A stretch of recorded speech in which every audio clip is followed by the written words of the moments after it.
Jared Polin, FroKnowsPhoto.com. Thank you for watching this video, because in the next few minutes, I'm going to show you exactly how you can learn almost everything you need to know to start shooting fantastic videos with your DSLR faster than you ever thought possible. It doesn't matter if you're a seasoned professional, beginner, or hobbyist photographer. If you want to take your DSLR video skills to another level and produce professional, world-class videos, keep watching. The best part is that what you're about to learn will work for you even if you're a one-man band, without a crew, or on a shoestring budget. But before we get to that, let me ask you a few questions. Are you new to DSLR video? Have you had a DSLR for a while but haven't ventured into shooting video because you're just not sure where to start? Are you a seasoned photographer who wants to add DSLR video to your arsenal? Do you want to make more money with your DSLR? Or do you want to learn how professional filmmakers shoot and produce video with a DSLR? If you answered yes to any of those questions, then you're in luck, because I've teamed up with award-winning filmmaker Todd Wolfe to finally create a solution to learn exactly how to shoot and produce breathtaking video with your DSLR in a matter of days. You don't have to deal with months or years of bad results and frustrating experimentation like I did. You also don't have to waste a ton of time trying to filter through the inaccurate and scattered tutorials available around the internet. And you won't have to spend a ton of time and money in school taking classes to learn everything we've included in this guide. We have created this 6-hour comprehensive video guide that not only teaches you the fundamentals and basics of DSLR video, but puts them into practice by joining Todd and I on location for 4 real-world video shoots that include a music video, commercial interview, short film, and even a YouTube production. But what's great is that this guide isn't the stiff, boring, and useless training you've seen on other websites and in college courses or books. We do it in a fun and informative way. And after you watch this guide, you'll have all of the knowledge you need to start shooting impressive DSLR video today. But why wait? Let me give you some free tips right now, straight from the guide. Enjoy. Yellow ball, I got the yellow ball.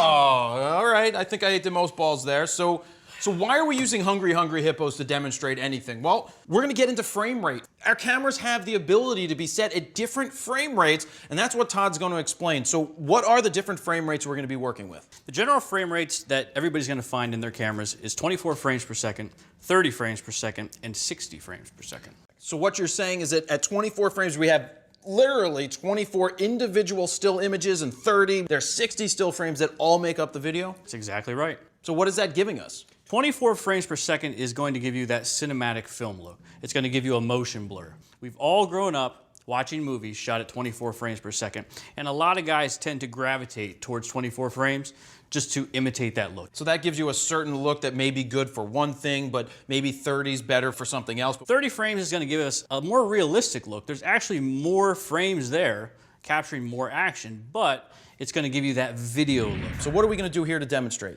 We're going to stick with that cinematic movie-like look. So 24 frames per second is where we're going to live on all these examples. The only thing we're going to change is the shutter speed. So let's start off with this 1/50th of a second and see what that looks like. What we're going to do here is show you how shutter speed affects what's going on in the image. We're going to use a metronome so we have something that's constant and moving. We've already locked in the settings for the camera because all we're focusing in on right here is what's going to happen when we change the shutter speed. All right, let's see what happens with this metronome as an example. All right, and we're rolling and action. Now this is a very pleasing image. This is that cinematic look we were talking about. Great place to be. This looks all right. What's going to happen if we slow it down to a 30th of a second? Let's see what it looks like. So we're down to 1/30th and we're recording. Now what's going to happen here is we're just picking up more of that motion blur. Not a terrible thing, but it's definitely something to be aware of if you push it down that far. So we've shown you a lot of different lights that you can use for your setups, but we haven't shown an actual setup, and Todd's going to tell us about a simple one right here. We're going to do a classic setup called a 3-point lighting scheme. It's got your key, it's got your fill, and it's got your hair light. So what I want you guys to know is that we've already locked in the settings for the camera. This isn't about the settings of the camera and what lens and all of that. It's all about the lighting. So Todd, what are we doing here? First thing we're going to do is we're going to turn on our key light. That's our main source of light. It's going to be the strongest light in the whole scene. So let's turn that on and see what it looks like. So while Todd's doing that, I want to let you know that if you just have one setup, I know that this is called 3-point lighting, but we want you to know that with just one light, you can still make this happen. We just want to show you that 1, 2, 3 lights and how that all works together, just so that you have an idea that you can build off of that for the future. So we just showed you guys a lot of different options that you have to get audio into the camera, but there's one mistake that I made when I first started out because I didn't know any better, and that was how to set the audio levels in my camera. I set it to auto, and auto may not be the right choice. Why is auto not the right choice, Todd? Well, it would be great if the camera did all the work. Unfortunately, when it's set to auto, when it's real quiet and nobody's talking, it looks for sound. So it raises your recording level and you get a lot of hiss. Next thing you know, somebody starts talking again and it compresses that audio to try to keep up with all the different levels. Right, so basically what's happening there is the camera is set to auto and it's bouncing up, it's bouncing down based off of just whatever audio is there. So if you have some quiet times, it's really gonna raise those levels. You're gonna hear a lot of hiss, and that isn't good. I hear a lot of hiss in a lot of my early videos, and that really is the reason why. So what is the way around it? Well, the first thing you gotta do is get out of auto and go to manual. If you enjoyed that, be sure to watch until the end, because we'll give you another free look inside our video shoots. But before we go any further, if you're not familiar with who I am, my name is Jared Polin, aka The Fro from FroKnowsPhoto.com. I've been a professional photographer since I was 15 years old, and during my career, I've shot photos for Rolling Stone, the Philadelphia Flyers, Perry Farrell of Jane's Addiction, Modest Yahoo, and hundreds of well-known musicians, tech visionaries, business owners, and celebrities. For the past 4 years, I've been creating fun and informative videos that have helped hundreds of thousands of photographers and videographers of all skill levels. My training videos have been featured on sites like Digital Photography School, DP Review, Petapixels, F-Stoppers, and many more. I've been a photographer for over 20 years, and when my first DSLR gave me the ability to shoot video, I thought the transition would come naturally. I was wrong, but I didn't know why yet. At first, I thought shooting video was easy. I set up the camera, set my exposure exactly how I would set it if I were taking a still, and then press the record button. Little did I know, I wasn't even close to doing things properly. I didn't know what a frame rate was and why it was important. I didn't understand that the exposure triangle was totally different for video, and I had no idea how important audio was. I quickly discovered that photography and videography are completely different animals, and just because you're proficient at one doesn't mean you're proficient at the other, which I found out the hard way. Here are some questions I had. How should the different settings be used for the look or style I want? How should I set up the scenes to keep the viewer engaged? What are the hidden rules of shooting amazing video that don't apply to still photography? How do I minimize the time I spend editing in post-production?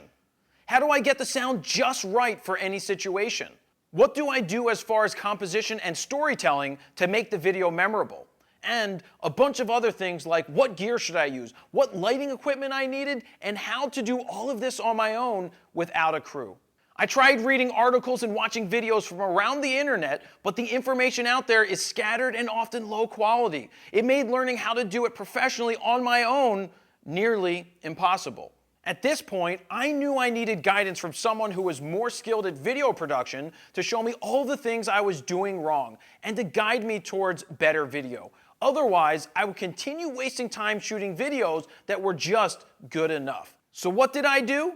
When the time came to film some very large projects, I sought out a seasoned professional who was just as good at video production as I am at photography, and that was Todd Wolf.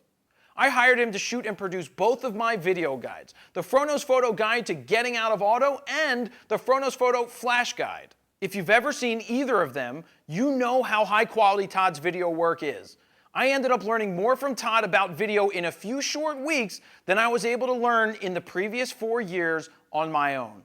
So, after creating the first 2 guides and helping tens of thousands of people understand the fundamentals of photography and flash photography, people started to ask me, how do I shoot video with my DSLR? And that's why I teamed up with Todd and gathered all this information in one place to answer that exact question.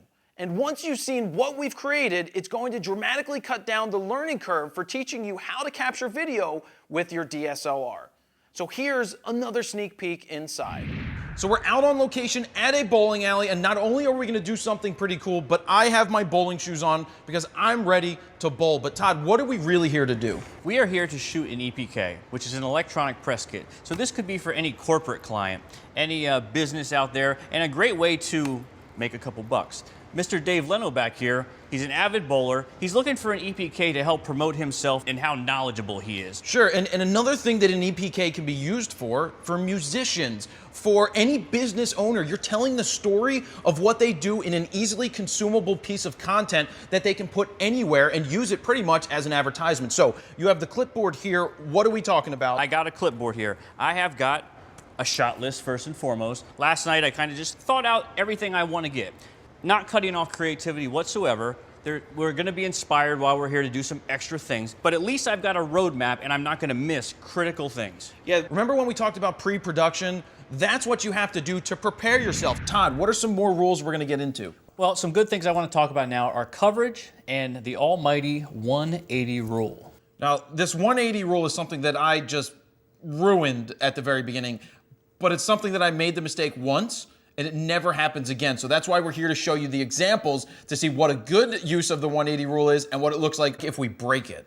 So let me just give you the basics. We've got a camera above us here, and between the two characters, there's an axis between us. There's an eye line between us. We don't want to cross that eye line with our camera. We want everything to be on one side or the other. Right now, we've got all of our cameras on this side. That's generally where you want to keep them. It helps the audience understand where things are relative to one another. Now, if we cross that line, which we will show an example of, it will disorient the audience. Can you break the rule? Absolutely. But know the rules, and then you can break them.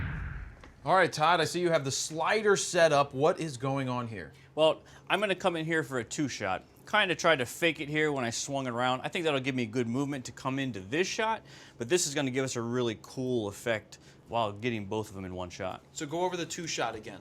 Two-shot is, obviously, we've got two folks here that we're going to get in the same frame at the same time. This isn't singles, this is a two-shot. So we referred to dirty and clean and before, but in this case, It would be clean, except I decided to grab some glasses from behind the bar, stack them here, so I put a nice foreground element as I'm sliding back and forth, and it's going to look really cool. so before we can get to shoot, we had the scratch audio coming from the camera before on the first shot. But Yep. now that we're in a two-shot, what are we doing to get better audio? Well, now that I'm tighter, I actually was able to rig my Rode mic here on a boom pole over top of them. It's not going to be the best sound right now, but it's the best for the shot I'm doing right now. It's not pointing at either one of them directly, so it's going to get a little bit of both of them pretty good, but not the best. Where I'm going to get the best sound is when I go in for close-ups. So what's the lighting setup that we have right now? Well, the bulbs we have are daylight, and our cameras are set to daylight.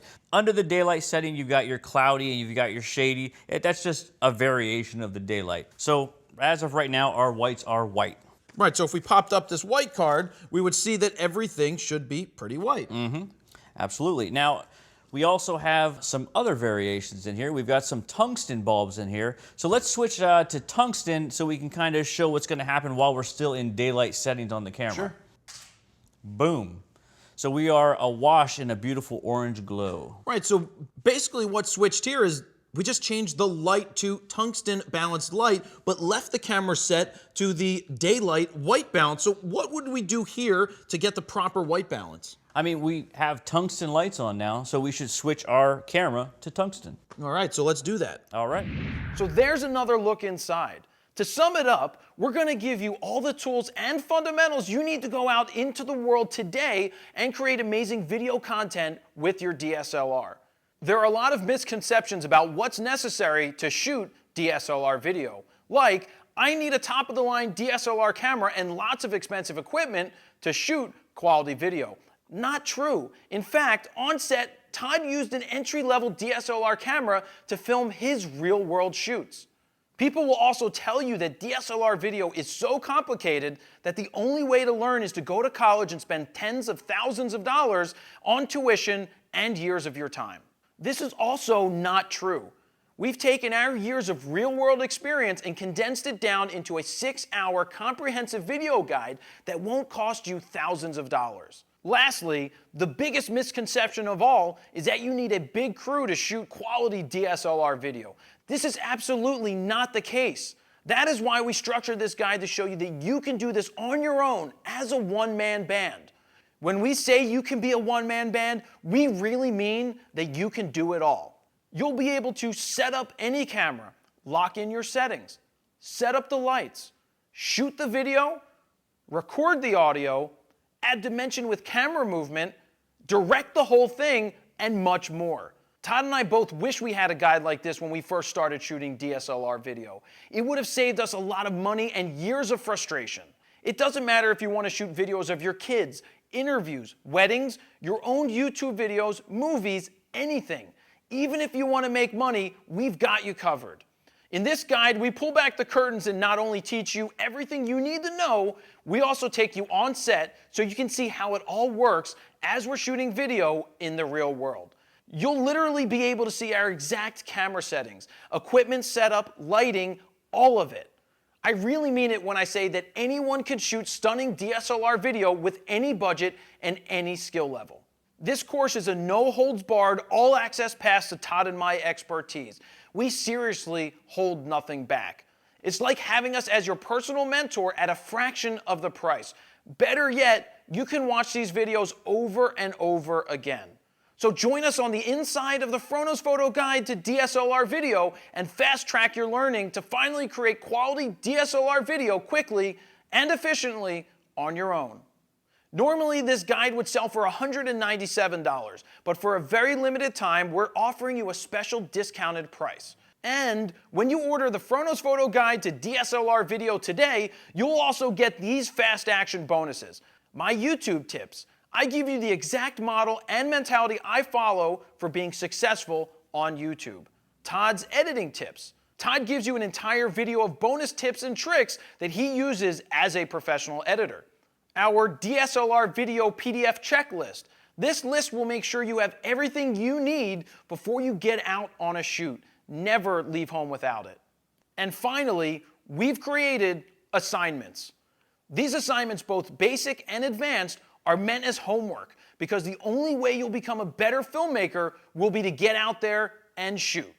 Remember, you won't pay the normal price of $197 today. Click the Add to Cart button below this video to claim your discount on the brand new Froknows Photo Guide to DSLR video for just $97. You can also purchase it as a DVD for a few extra dollars. We're so confident that you're going to love this video guide and get so much value out of it that we're offering the Froknows Photo Iron Fro Guarantee for a full 60 days. What does that mean exactly? Well, if you don't think this guide was worth every penny, we'll refund all of your money. There is no risk to you. That's how confident we are that this guide is going to accelerate your DSLR video skills faster than you ever thought possible. Thank you for watching this video. I look forward to seeing the amazing videos you're about to create. Click the Add to Cart button below to get started. Jared Polin, FroknowsPhoto.com. See ya.